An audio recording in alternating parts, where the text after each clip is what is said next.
Good morning students. तो ये आज मैं फिर से question fixed installment method depreciation accounting का लेकर आया हूँ।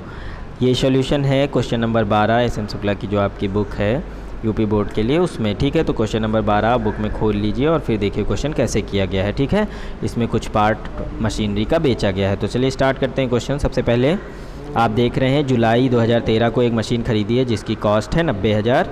ठीक है, और उसी ईयर 2014 जनवरी को एक और मशीन खरीदी है 60,000 की।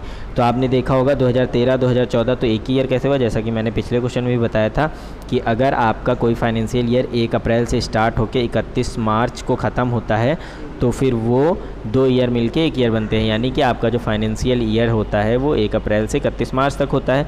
तो आपका जो जुलाई है वो 2013 में पड़ेगा और जो जनवरी है वो 2014 में पड़ेगी। इसलिए ये दोनों मशीनें एक ही फाइनेंशियल ईयर में खरीदी गई हैं। तो ठीक है, उसके बाद हमारा फाइनेंशियल ईयर एंड होता है कब, 31 मार्च को। तो 31 मार्च 2014 को आप डिप्रिसिएशन लगाओगे। आपके पास कितनी मशीनें हैं, 2, एक 90,000 की, एक 60,000 की। तो M1 M2 आप लिख लेंगे और इस पर डिप्रिसिएशन चार्ज करेंगे। तो कैसे डिप्रिसिएशन चार्ज करना है आपको मैं नीचे दिखाता हूँ वर्किंग नोट में।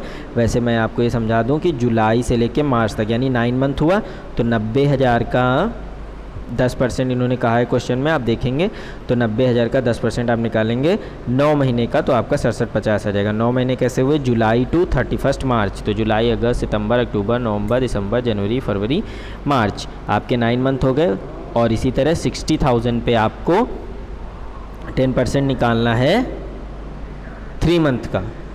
क्लियर, 3 मंथ का कैसे निकालेंगे आप, 3 मंथ का उसी तरह जनवरी से मार्च 3 महीने हुए तो इन दोनों का डिप्रिसिएशन आपका निकला है। वर्किंग नोट में मैंने डिप्रिसिएशन दिया है, वीडियो के एंड में आपको पूरा वर्किंग नोट मिलेगा, आप उसमें देख लेंगे, इसे नोट करेंगे तब आपको समझ आ जाएगा। ठीक है, फिर बैलेंस हम निकालेंगे किस तरह से, पहले से ही आपको पता है मशीन 1 को मशीन 1 के डिप्रिसिएशन से माइनस करेंगे 83,250 आ जाएगा। 60,000 को 1,500 से माइनस करेंगे 58,500 आ जाएगा। ठीक है, यानी मशीन 2 को मशीन 2 के डिप्रिसिएशन से माइनस करोगे तो मशीन 2 का बैलेंस आ जाएगा। उसके बाद हम आगे बढ़ते हैं नेक्स्ट ईयर। तो नेक्स्ट ईयर वैसे ही जैसे मैंने पहले भी बताया था कि आपका ये पूरा बैलेंस 2014 अप्रैल में ट्रांसफ़र हो जाएगा।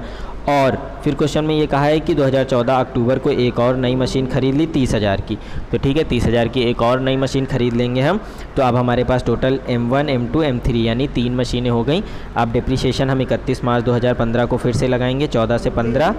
ठीक है, तो डिप्रिसिएशन जब लगाएंगे तो फिर से आप कितनी मशीनें लिखेंगे, 3, M1 M2 M3, क्योंकि हमारे पास अब 3 मशीन हो गई टोटल।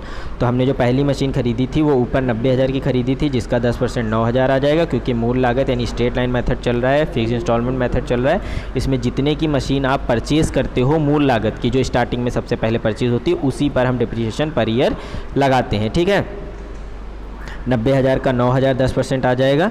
उसके बाद 60,000 का 10% 6,000 आ जाएगा। अब आप ये सोच रहे होंगे कि यहाँ पर हमने मंथ को क्यों नहीं काउंट किया, 90,000 पे 9,000 क्यों आया। तो यहाँ पे मंथ को इसलिए नहीं काउंट किया जाएगा, क्यों, अब हमारा फाइनेंशियल ईयर कहाँ से है, 2014 1 अप्रैल से 2015 31 मार्च, यानी अप्रैल से मार्च पूरे ईयर का हो गया ना डेप यहाँ पर। और डेप हमें लगाना है मूल लागत पे यानी कि ओरिजिनल कॉस्ट पे। तो इसलिए हम यहाँ पूरे अमाउंट पे डेप लगाएंगे पूरे ईयर का। ठीक है, और जो मशीन अक्टूबर में ली गई है तीसरी, अक्टूबर से मार्च, तो अक्टूबर से मार्च इस पे डेप लगाएंगे तो अक्टूबर से मार्च कितना डेप हो जाएगा, अक्टूबर, नवंबर, दिसंबर, जनवरी, फरवरी, मार्च, यानी 6 महीने।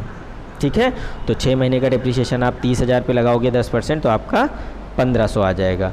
इस तरह से ये तीनों मशीन के डिप्रिसिएशन निकल आए, तीनों को टोटल कर लेंगे 16,500 टोटल डिप्रिसिएशन आपका निकल आएगा 2015 31 मार्च को। अब हम बैलेंस निकालते हैं। तो बैलेंस आपको पता ही है, M1 माइनस M1 आपका बैलेंस आ जाएगा 74,250। फिर 58,500 से 6,000 माइनस करेंगे 52,500 आ जाएगा। 30,000 में से 1,500 माइनस करेंगे तो 28,500 आपका बैलेंस आ जाएगा।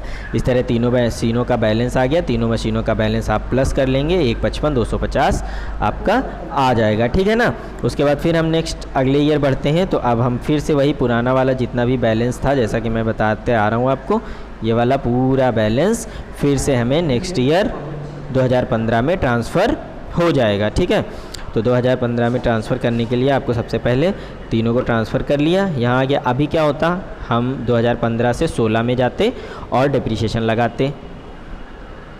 लेकिन हुआ ये कि अब हम 2016 में नहीं जा पाएंगे। क्यों? पहले इन्होंने कहा कि जो मशीन हमने जुलाई 2013 में ख़रीदी थी उसका 1/3 पार्ट ख़राब हो गया और उसे 9000 में बेच दिया गया। ठीक है, तो इस मशीन का, पहली वाली मशीन का, तो पहली वाली मशीन का 1/3 बिका है। तो सबसे पहले 74,250 का हम 1/3 निकाल लेंगे। तो आपका देखिए वर्किंग नोट में मैंने निकाला हुआ है, ये देखिए 74,250 का 1/3 निकालेंगे, 24,750 आ जाएगा। 24,750 और ये बिकी है आपकी 9000 की, इससे हम माइनस कर देंगे तो आपका 15,750 का लॉस आ जाएगा। ठीक है, ये लॉस आ गया। देखिए मैंने ऊपर यहाँ पे लिखा हुआ है 9000 की मशीन बेची, 15,750 का लॉस आ गया। ठीक है, अब हम यहाँ पे 2015 से 16 में आ जाएंगे। ये आप सही कर लेना, यहाँ पे 16 है 15 की जगह, ये यहाँ पे आपका 16 होगा। ठीक है, इसे आप सही कर लेना। फिर आप देखेंगे अब हमें फिर से डिप्रिसिएशन लगाना है। हमें तीनों मशीन है, मशीन 1, मशीन 2, मशीन 3। तीनों मशीन इसलिए हैं क्योंकि पहली मशीन पूरी नहीं बिकी है, उसका कुछ पार्ट बिका है। तो जितना पार्ट बिक गया है उसको हटा देंगे, जितना बचेगा उस पर हम आगे डिप्रिसिएशन कंटिन्यू रखेंगे। तो देखिए कितना आपका डिप्रिसिएशन लगेगा। आइए नीचे मैं मशीन में आपको समझाता हूँ कि पहली मशीन का कैसे लगेगा।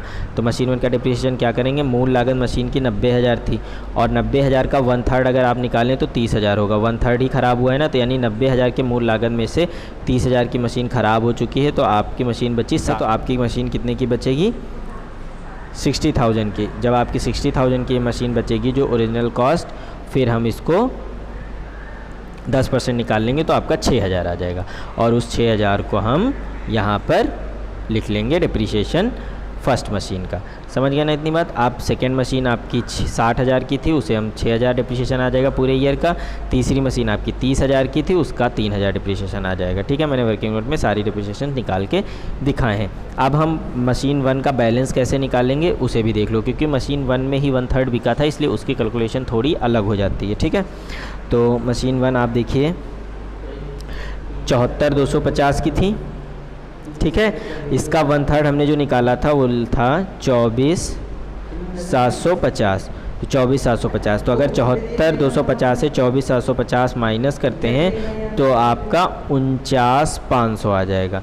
इस 49,500 से हम जो डिप्रिसिएशन आया है 6,000 उसे माइनस कर देंगे तो आपका 43,500 फर्स्ट मशीन का बैलेंस आ जाएगा। ठीक है, जो कि यहाँ वर्किंग नोट में मैंने निकाल के आपको दिखाया हुआ है। ये कैलकुलेशन इस तरह करनी है, इसे आप अच्छे से कर लेंगे, समझ आ जाएगा। मे बी ज़्यादा टफ नहीं है, बट हाँ थोड़ा सा कंफ्यूजिंग है, तो आप देखिएगा। नहीं समझ आए तो आप मुझे मैसेज कमेंट करना और वीडियो शेयर करना, मैं आपको बताऊँगा। ठीक है, तो फिर दूसरी मशीन का 52,500 से 6,000 माइनस करोगे 46,500, 28,500 से 3,000 माइनस किया 25,500 आ जाएगा। ठीक है, इस तरह सारा कंप्लीट हो गया आपका क्वेश्चन।